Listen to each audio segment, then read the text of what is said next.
আসসালামু আলাইকুম এভরিওয়ান।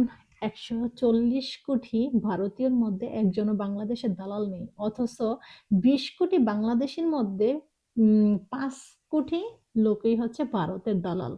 আমরা কত বড় নির্লজ্জ জাতি, চিন্তা করে দেখেন। এই যে এখন আবার রাজনীতি ইস্যু বলা যায়, সিন্ডিকেট বলা যায়।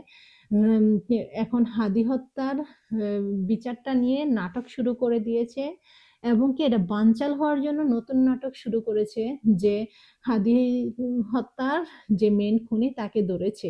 ধরতে পারলে তো আলহামদুলিল্লাহ ভাই, সবচাইতে খুশি হবে সাধারণ জনগণ, এবং কি আমরা সবাই খুশি হব। কিন্তু এটা যে মিথ্যা তার প্রমাণ হচ্ছে যে রবিবারে আদালতে উঠাইছে। ভাই রবিবারে কি ভারত থেকে শনি রবিবার কি আদালত ওপেন থাকে? তাও আবার ফয়সালের বিচার করার জন্য ওপেন করে বসেছিল ওরা।